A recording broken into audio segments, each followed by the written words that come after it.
They didn't leave you behind because you weren't good enough. They left because your mindset made you believe you weren't meant to lead. Yes, read that again. Your greatest enemy was never the people who doubted you.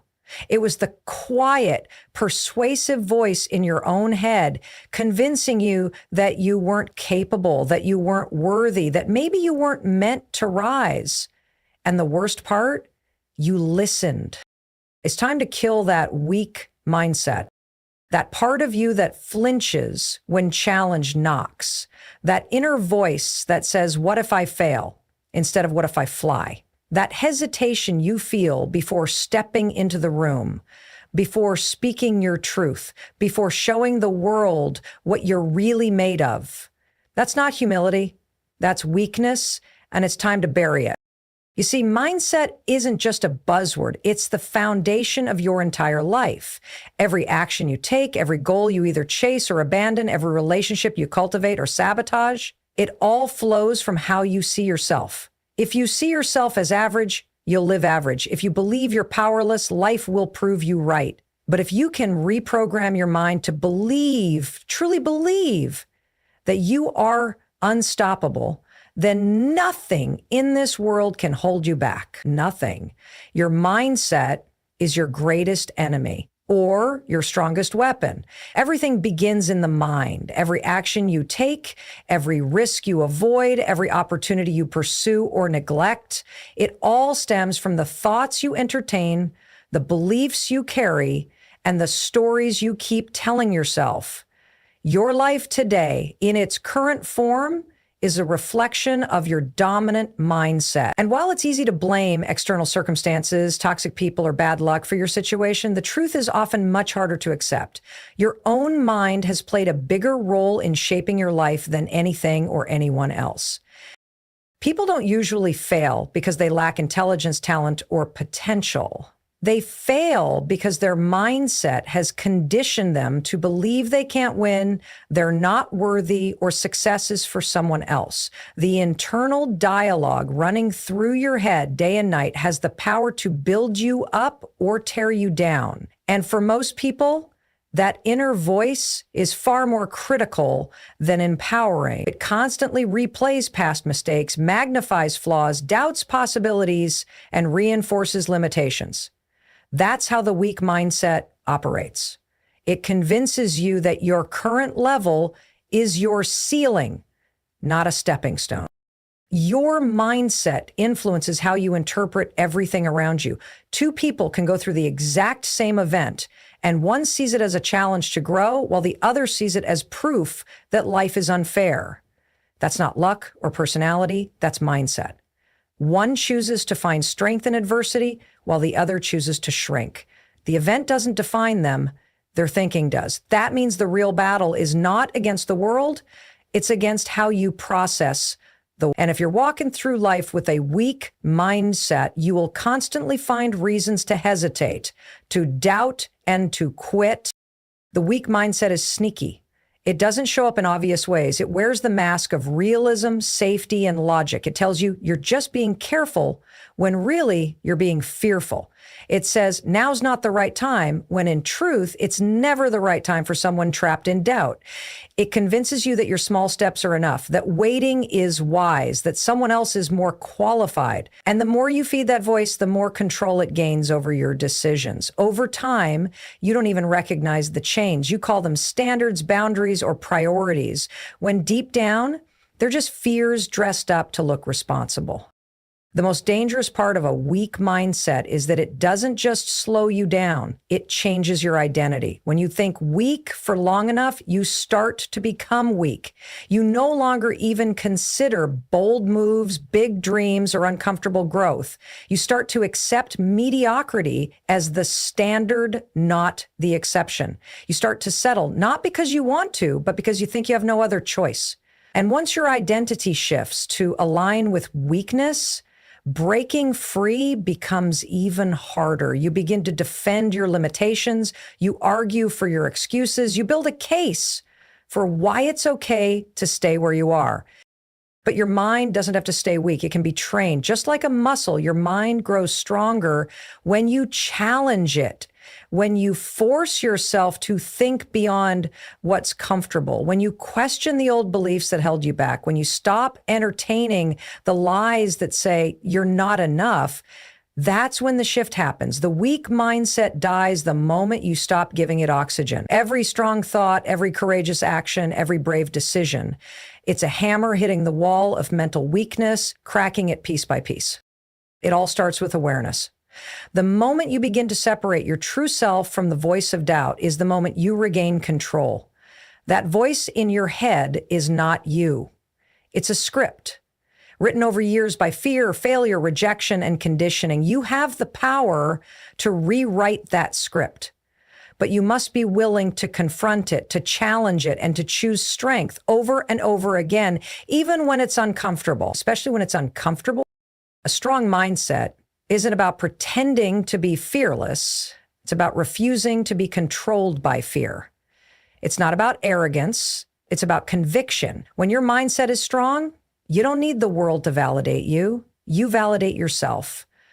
You move differently. You carry yourself with intention. You show up even when you're unsure, and you do the hard things, not because they're easy, but because you know they're necessary. The strong mindset doesn't eliminate struggle. It dominates it. It says, this is hard, but I'm harder. When you adopt that kind of thinking, everything changes. The doors that once seemed locked start to open. The people who once intimidated you no longer have power over you. The goals that once felt impossible start to feel inevitable. And it's not because the world changed. It's because your perception did. And perception is everything. If you see yourself as powerful, capable, worthy, and resilient, you begin to act that way. You begin to move through life as someone who expects victory, not as someone who hopes for survival. Weak mindsets thrive on comfort, fear, and excuses. They don't scream loudly. They whisper just enough to convince you that staying where you are is safer than taking a step into the unknown. They love routine, not the kind of routine that builds discipline, but the kind that avoids growth.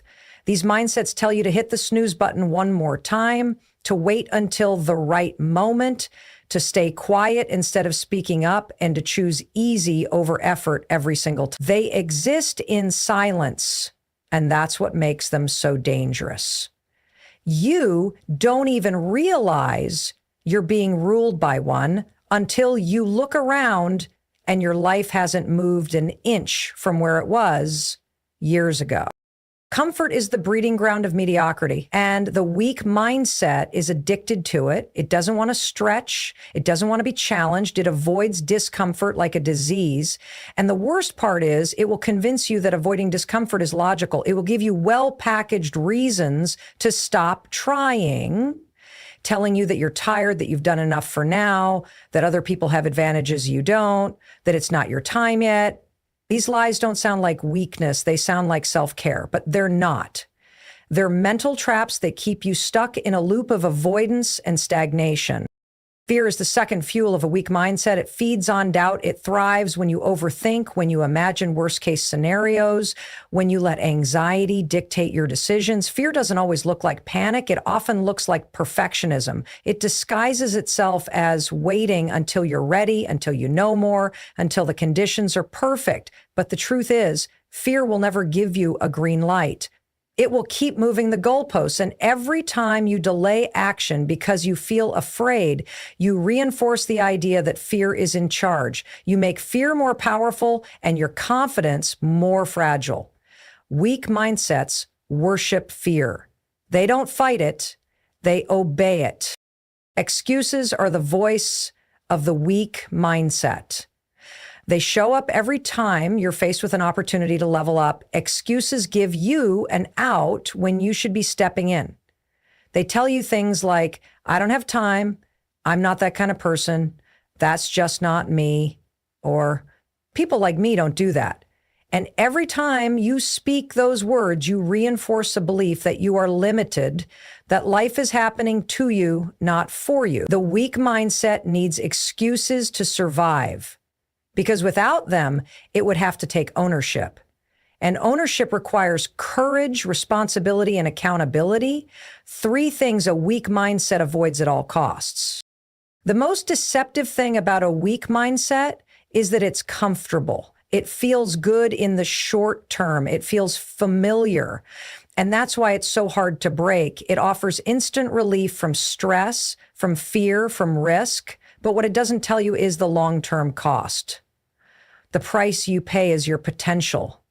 You trade a moment of comfort for a lifetime of regret. You trade a few seconds of effort for years of stagnation. The weak mindset keeps you in the same place, doing the same things with the same results. And then it convinces you that it's normal, that it's what everyone does, that dreaming big is foolish and trying hard is desperate. The people who succeed in life are not the ones who never feel fear or doubt. They are the ones who refuse to let those feelings control them. They don't allow comfort to become their cage. They recognize excuses for what they are, lies. And every time they feel fear, they act anyway. That's what separates the strong from the weak. It's not talent. It's not luck.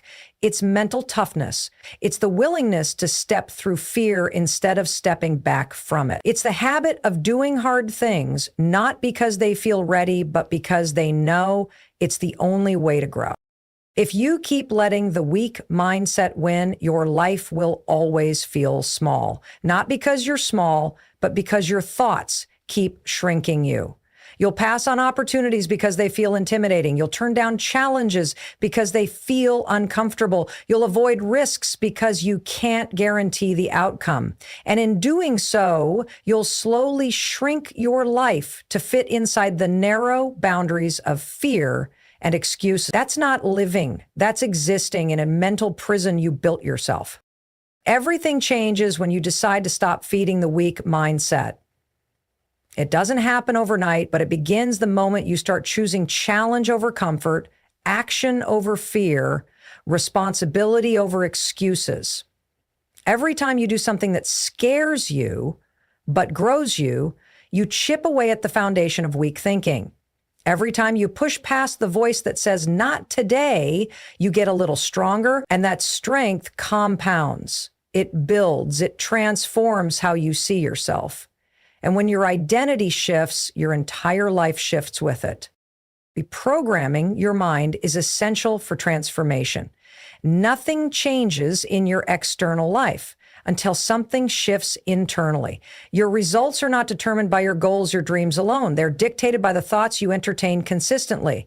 And for most people, the thoughts that dominate are negative, limiting, and rooted in past pain or failure.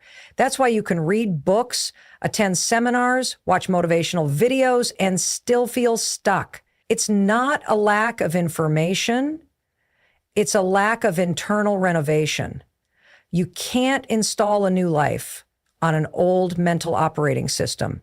The mind you have today is producing the life you have today. If you want something different, you must rewire it from the inside out. The way you think shapes the way you feel, and the way you feel influences the actions you take.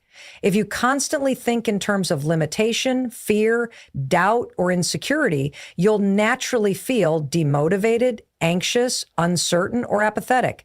And when those emotions dominate, your actions, or lack thereof, will reflect that energy. You'll hesitate when you should move. You'll overthink when you should act. You'll play it safe when you should go all in.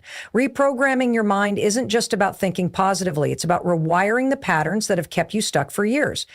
It's the work of consciously replacing the old destructive thoughts with new empowering ones.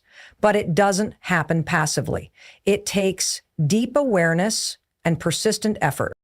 You've been programmed your entire life by your environment, by your upbringing, by your failures, and by your wins. Every experience you've had has written a script in your mind. Some of those scripts tell you you're capable, strong, and resilient, but many more whisper that you're not enough, that success is for others, that it's too late, or that you've already failed too many times. These beliefs don't come from nowhere. They're the result of repetition, of emotional moments, of voices you trusted. And that's exactly why you must reprogram them. With just as much intentional repetition, with new emotional truths, and with a new internal voice that stands in your corner rather than tearing you down. The first step to reprogramming your mind is awareness. You cannot change what you don't recognize. Most people are so accustomed to their own thought patterns that they don't even realize when they're sabotaging themselves. They think it's normal to second guess everything, to assume the worst, to expect rejection or failure.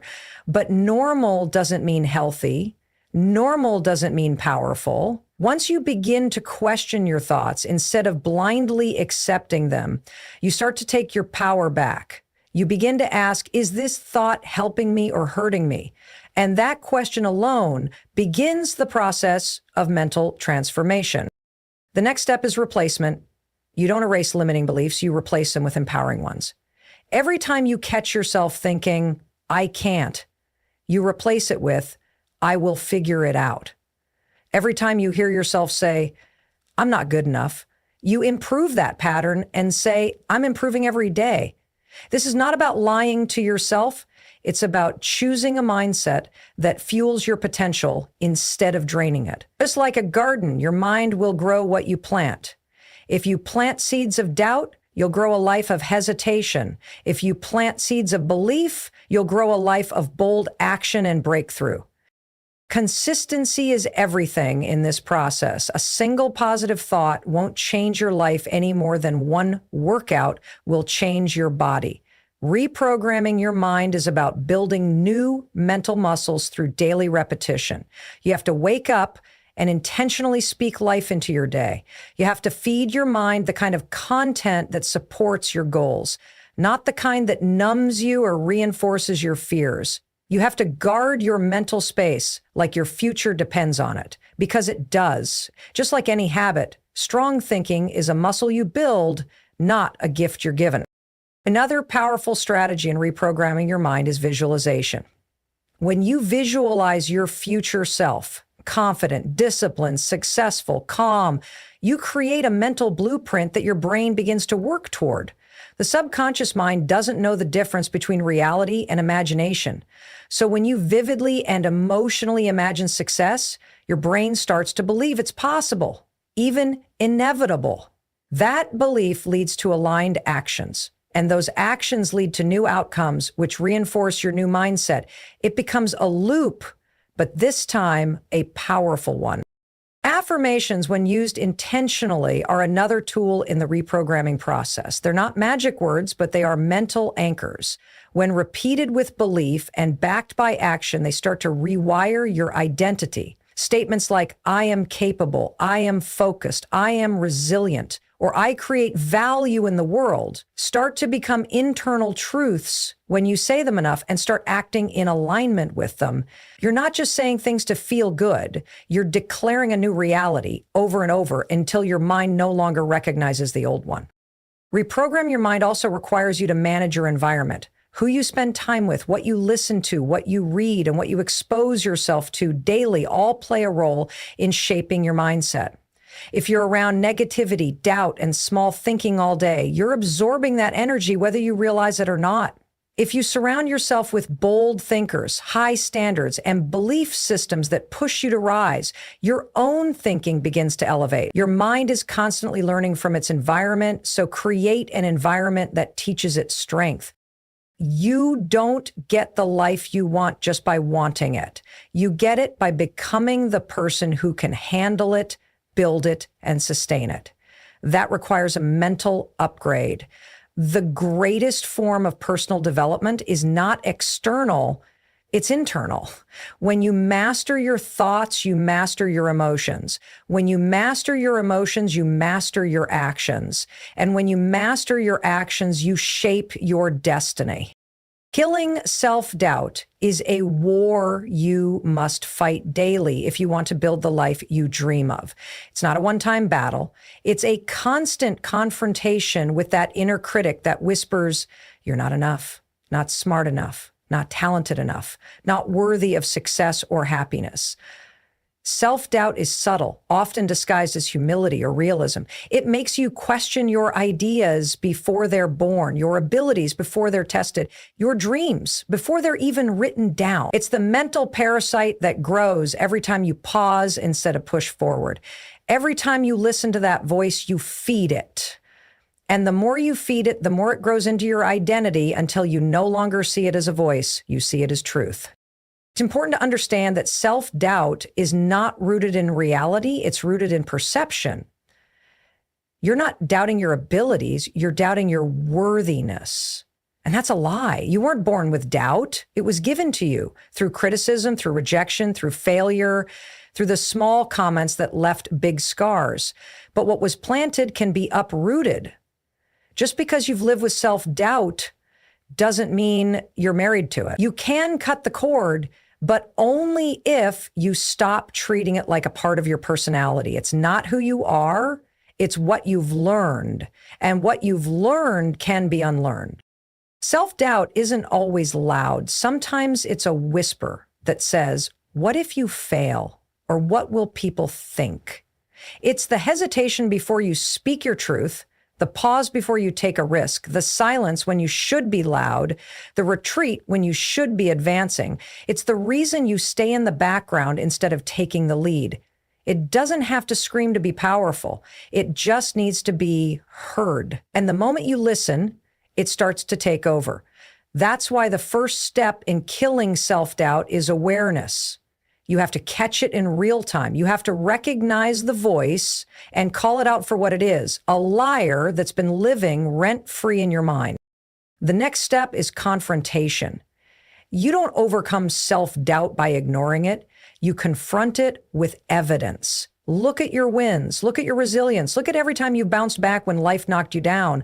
Self-doubt says you can't, but you have before. Self-doubt says you're not ready, but no one ever is. Confidence isn't about being sure you'll succeed. It's about being willing to try anyway. It's about taking action in the presence of doubt, not the absence of it. The more you act, the more you prove the voice wrong, and every time you prove it wrong, it loses power. Self-doubt is not cured by more thinking. It's crushed by bold action. Self-doubt feeds on perfectionism. It convinces you that unless you do it perfectly, you shouldn't do it at all. That's a trap. Perfection is a moving target that was never meant to be hit. It's the excuse self-doubt uses to keep you from starting. Because if you never start, you never fail. But if you never start, you also never grow. You never reach. You never rise. You stay stuck in a fantasy of who you could be without ever becoming it. To kill self-doubt, you must give yourself permission to be messy, to be human, to try and fail and get up again. You have to embrace the imperfect path because that's the only real one that exists. Comparison is another fuel for self-doubt. The moment you start measuring your journey against someone else's, you invite doubt into your house. You begin to think their success is proof of your inadequacy. But you're comparing your behind the scenes to their highlight reel. You don't see their battles, their sleepless nights, their moments of fear. You see their results. And when you compare your process to their results, of course you feel behind. But you're not behind, you're just in a different chapter. You don't know what it took for them to get there. And you don't need to. Your job isn't to catch up, it's to show up. Over and over again, despite the voice in your head that says you shouldn't. Another trick self-doubt plays is convincing you that you need more time, more knowledge, more approval, more money. But most of the time, it's not more that you need, it's belief. Self-doubt tells you you're not ready. But readiness isn't a feeling, it's a decision. People don't succeed because they have everything figured out. They succeed because they move. Even when they don't, they decide they are ready enough. And in the process of moving, they become more ready. The preparation happens in motion, not in waiting. You don't overcome self-doubt by getting everything right. You overcome it by getting started. To kill self-doubt, you must also change your language. The words you use create your internal world. Stop saying, I don't know if I can, and start saying, I'll find a way.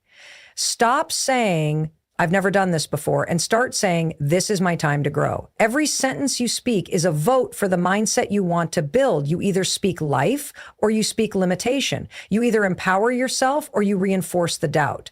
Your words matter more than you think, especially the ones you say to yourself in silence. Self-doubt only survives when you listen to it. It may always whisper, but it doesn't have to decide. You're the one who moves. You're the one who creates. You're the one who chooses what voice to follow. And every time you choose faith over fear, every time you act in spite of insecurity, you build the version of yourself that doubt cannot destroy. You become the person who doesn't need perfect circumstances to rise, just a strong enough reason to keep going. Fear is the prison that keeps your potential locked away. It disguises itself as caution, responsibility, or realism, but at its core, fear is a liar. It's the inner alarm that goes off every time you get close to change, growth, or greatness.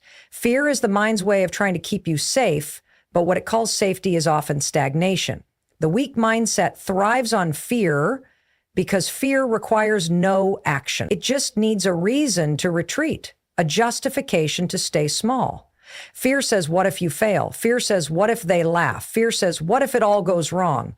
But what fear never says is, what if you win? What if you succeed? What if this is exactly the leap you were born to take? The truth is, fear is natural, but being controlled by fear is a choice. Everyone feels fear. It's not a sign of weakness. It's a sign that you're human. But what separates the strong from the weak isn't the presence of fear, it's the response to it. Some freeze, some flee, and some face it head on. The strongest minds have learned to feel fear and move anyway. They've trained themselves to see fear as a signal, not a stop sign. It means you're stepping into unfamiliar territory, breaking the cycle, moving toward growth. And nothing great happens without stepping into that space. Fear is not just in your mind. It manifests in your habits. It's the reason you procrastinate on that project you know could change your life. It's the reason you avoid tough conversations, settle for less, stay in toxic environments, or shrink around people who intimidate you. You tell yourself it's timing or logistics, but deep down it's fear. Fear of failure, fear of judgment, fear of discomfort. It's easy to pretend you're waiting for the right moment, but the right moment doesn't exist. It's something you create when you decide you won't let fear lead anymore. The dangerous thing about fear is how quietly it takes over. It starts small, a hesitation here, an excuse there, a maybe later, or I'm not ready yet. You tell yourself you're being smart, but you're really just being scared. And the more you obey that fear, the more it becomes your default setting. Eventually, it doesn't just affect your decisions, it becomes your identity. You go from someone who had fear to someone who is afraid. That's the shift you must fight. You are not your fear. You are the one who can conquer it, but only if you stop feeding it with avoidance and start starving it with boldness. The only way to kill fear is through exposure. You don't wait for fear to go away, you walk into it. You speak when your voice shakes. You act when your hands tremble. You show up when your mind is screaming, run. Because every time you face fear, it loses power. It's like a shadow. It looks huge from a distance, but when you shine a light on it, it shrinks. The more you face what you fear, the more your confidence grows. And the stronger your confidence, the weaker your fear. Action is the antidote. Not talking about it, not analyzing it, acting in the face of it. Courage isn't about not feeling fear. It's about doing what you know is right despite it. People wait for confidence to show up first, but confidence is the reward of action, not the requirement for it. You build it by doing hard things, by stepping into uncertainty, by refusing to let fear dictate your path. You become confident not because you always succeed, but because you've proven to yourself that you can keep showing up, that you can fall and rise, that you can struggle and still move forward. That is where true power lives, in persistence despite fear. Fear loves comfort zones. It thrives where there is no challenge, no growth, no demand for greatness. But comfort zones are where dreams go to die. You weren't made for comfort. You were made for purpose. And purpose always requires you to stretch beyond what's easy. If your goals don't scare you, they're not big enough. If your vision doesn't make your heart race, it's not worth chasing. The life you want is always on the other side of fear, not behind it, not around it, through it. Fear will try to convince you that failure is the worst possible outcome, but the real failure is not trying. The real failure is living a life dictated by fear, never discovering who you could become because you were too afraid to find out. What's worse, falling and learning or standing still and wondering? At least when you fall forward. At least when you try, you grow. You gain wisdom, strength, experience. But when you do nothing, you gain nothing. You stay stuck. You become a prisoner of what if. You must redefine your relationship with fear. Instead of seeing it as a threat, see it as a teacher. Every fear you face teaches you that you are more capable than you believed. Every risk you take teaches you that uncertainty is survivable. Every time you move through fear, you gather evidence that you are not weak, you're rising. You get to choose whether it drives the car or rides in the backseat. And when you stop letting fear lead, you start leading your life. Negative self-talk is the silent killer of confidence. It's the quiet, persistent voice in your head that constantly undermines you, questions your worth, and narrates your life through a lens of limitation. It shows up when you look in the mirror and all you see are flaws. It speaks up when you're about to try something new and says, "Who do you think you are?" It criticizes your every move, every word, every idea. You tell yourself you're just being realistic, but in reality, you're being your own enemy. The words you speak to yourself matter more than anything anyone else could ever say because you live with your voice 24/7. If that voice is always tearing you down, how can you ever rise? You cannot grow into greatness while talking to yourself like you're a failure. Your mindset is shaped by your self-talk. If your internal dialogue is toxic, your outlook becomes toxic. You begin to see obstacles instead of opportunities. You expect rejection before even trying. You anticipate failure as if it's guaranteed. And worst of all, you stop trusting yourself. You become so accustomed to hearing that you can't that you start to believe it. That belief forms the foundation of a weak mindset. A mind that doesn't take risks, that plays small, that talks itself out of every dream before it has a chance to breathe. This negative voice wasn't born with you. It was built. It was shaped by every painful experience, every insult you internalized, every mistake you never forgave yourself for. Over time, it became a loop, a broken record, repeating the worst things you've heard or believed. But just because it's familiar doesn't mean it's true. Just because it's automatic doesn't mean it's accurate. You have to learn to challenge the voice instead of obeying it. The problem isn't that the voice exists. The problem is that you've allowed it to have authority. And that ends when you decide to take the mic back. Your mind is like a garden. Whatever you plant grows. If you constantly feed it negativity, you grow weeds. But if you feed it with belief, encouragement, and truth, you grow strength.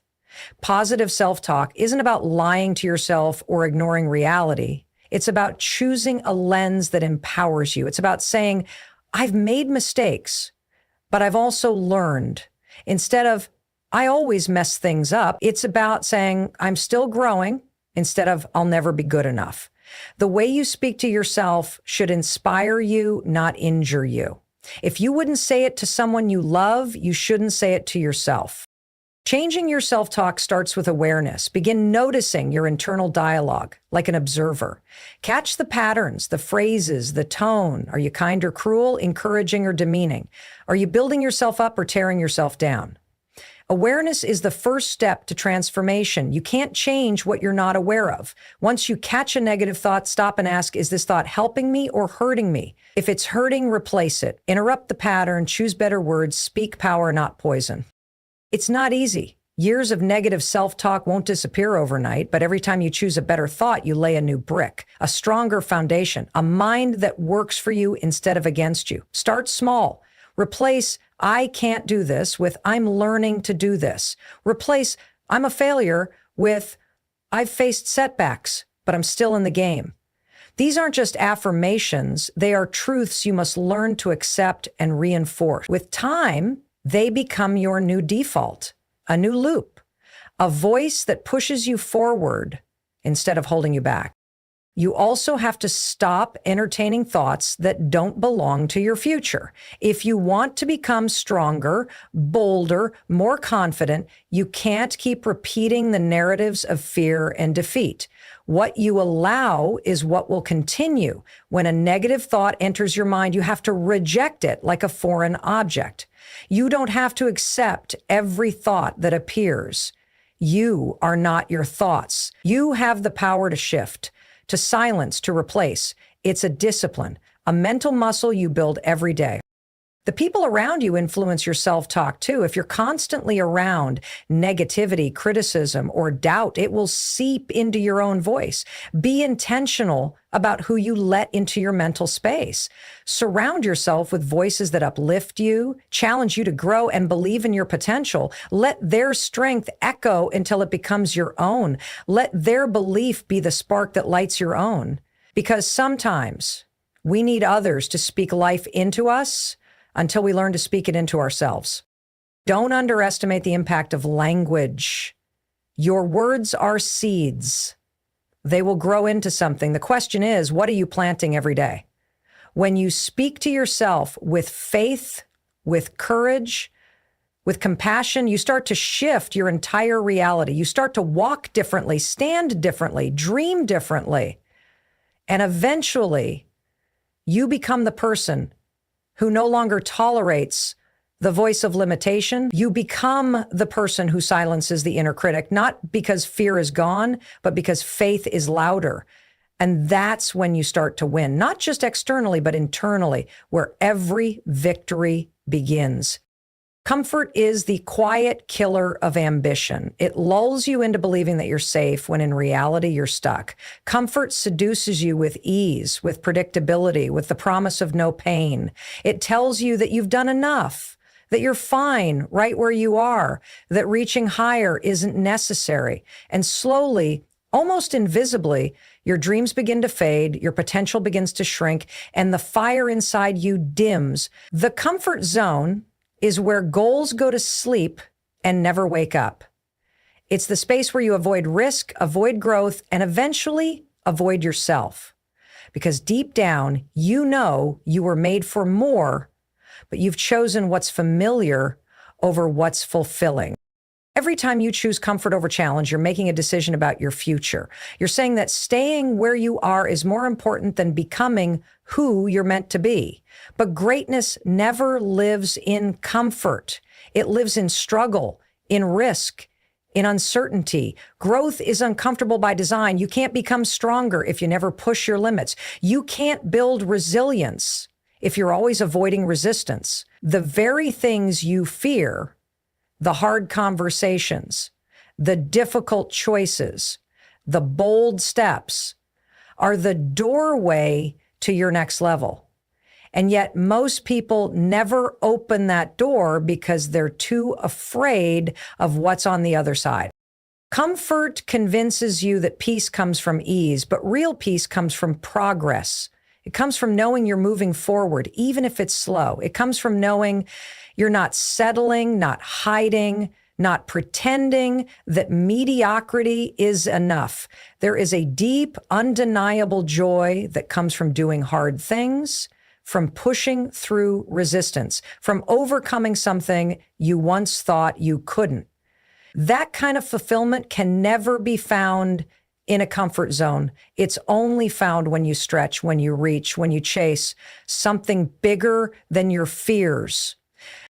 Your potential isn't just waiting, it's watching. It's watching to see whether you'll choose the pain of discipline or the pain of regret, because those are your only options. Comfort might feel good in the moment, but it always costs you later. It costs you time, it costs you momentum, it costs you the version of yourself you were meant to become. Discipline, on the other hand, is hard now, but freedom later. You train your mind to get up when it's tired, to keep going when it wants to quit, to do the things most people refuse to do. And over time, that mindset separates you, it elevates you, it transforms you. The problem is we've been conditioned to avoid discomfort. From a young age, we're taught to seek pleasure and avoid pain. But if you only follow what feels good, you'll rarely do what's right. Growth feels like discomfort. Change feels like fear. Evolution feels like chaos. And yet that's the exact process that creates greatness. You cannot step into your full power without going through seasons of pressure. The seed has to break before it grows. The muscle has to tear before it strengthens. The mind has to stretch before it sharpens. Nothing powerful is created in ease. You can't wait for motivation to show up. You have to decide to move even when it's hard, especially when it's hard. That's where you prove to yourself who you really are. Anyone can show up when it's convenient. Anyone can work when they feel inspired. But the strongest people show up when it's inconvenient, when it's messy, when they don't feel like it. Because they know that comfort is the enemy of mastery. They know that success is built on discipline, not desire. And they refuse to let their feelings decide their future. Every time you avoid discomfort, you strengthen the weak mindset, you reinforce the idea that hard things should be avoided, that growth is optional, that goals can wait. But every time you embrace discomfort, when you wake up early, when you face your fears, when you push past your limits, you weaken that mindset, you break its grip, and you prove that you are in control. That's where real confidence is born, not from comfort, but from confronting the uncomfortable and doing it anyway. It's easy to say you want more. It's easy to dream, to visualize, to talk about potential, but very few are willing to do what it takes, to feel the burn of effort, to deal with failure, to endure being misunderstood, to sacrifice what's easy for what's meaningful. But those who do, the few who choose discomfort as a path to greatness, those are the ones who change everything. They become the leaders, the creators, the warriors of their own story. Because they learned a truth most people never accept. Comfort will never give you what discomfort can. You are not created to coast. You were created to climb, to rise, to break through. And that will never happen inside your comfort zone. The most successful, fulfilled, powerful people in the world didn't get there by doing what was easy. They got there by doing what was necessary, even when it hurt, even when it was hard, especially then, because they understood that every time you choose what's hard over what's easy, you kill the weak mindset. You bury it under discipline, determination, and relentless drive. And from that, a new mindset is born, one that doesn't fear discomfort, but feeds off it. One that doesn't avoid pain, but transforms it. One that doesn't settle for less, but fights for more. The people you surround yourself with either feed your growth or starve it. Every conversation, every environment, every influence has the power to shape your mindset. If you constantly allow negative, cynical, or unambitious people into your life, you are inviting that energy to take root in your thoughts. You might not notice it at first. It's subtle. But over time, it creeps in. Suddenly your goals don't seem as exciting. Your confidence begins to shrink. You start questioning your vision, not because it wasn't powerful, but because you allowed weak-minded energy to infect your atmosphere. You cannot rise when you're tied to weights disguised as friendships. You cannot evolve when your circle is full of people who fear change. And you definitely cannot build a strong mindset in a community that applauds mediocrity. There's an unspoken truth about energy. It's contagious. Sit with 5 driven, focused, disciplined people, and you'll rise without even realizing it. Sit with 5 unmotivated, complaining, stagnant people, and you'll start sinking without noticing. That's the danger. Weak mindsets multiply in silence. They don't always show up with loud negativity. Sometimes they show up with passive doubt, small-minded advice, or subtle discouragement. You say you want to start something new and they remind you of what could go wrong. You mention a goal and they chuckle as if it's too big. These aren't just words.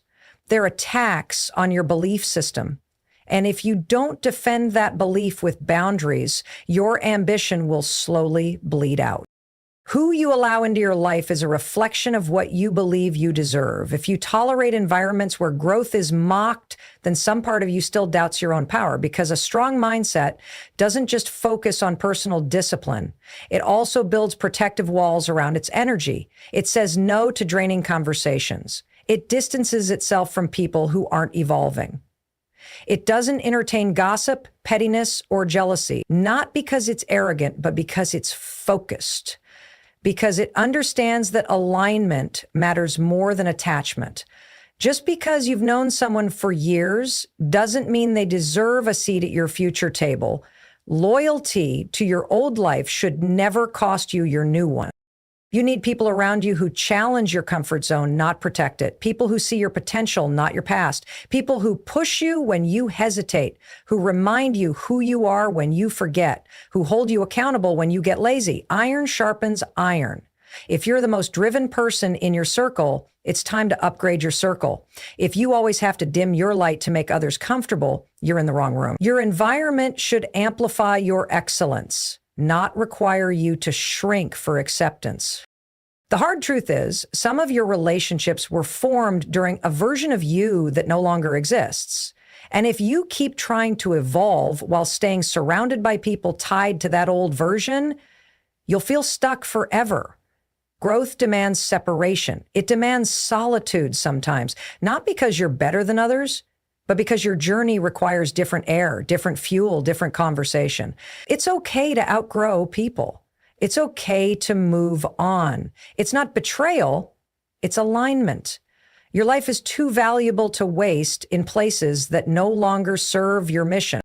Your circle should be a mirror and a compass, a mirror that reflects your potential and reminds you of who you're becoming, and a compass that guides you toward purpose. If all they do is remind you of who you used to be, that's not your circle. That's your cage. And if you keep returning to the same energy that once broke you, you're not healing. You're relapsing. The people you keep around should breathe life into your dreams, not poke holes in them. They should challenge your excuses, not help you make them. They should speak vision into your life, not fear. And this doesn't mean you need perfect people. It means you need aligned people, people who are also fighting for more. People who have scars but haven't stopped climbing. People who respect the grind, who honor the work, who don't get intimidated by your ambition but inspired by it. You need people who clap when you win, not shrink because you did. People who remind you that you're not crazy for wanting more. Because when your environment supports your mindset, everything changes. You move faster, you dream bigger, you recover quicker, you become sharper, not because life is easier, but because you're not doing it alone in the wrong direction. Don't be afraid to walk alone for a while if it means protecting your growth. Sometimes solitude is the season where your next level is built. It's where you hear your own thoughts clearly, where you define your standards again, where you reset your energy, and from that space, you begin to attract what matches your mindset. You stop begging for company and start commanding respect. Because you've realized that your energy is sacred, your vision is sacred. And anyone who doesn't protect that with you doesn't deserve access to it. So elevate your circle, audit your energy, and surround yourself with people who make your weak mindset feel uncomfortable and your strong mindset feel at home.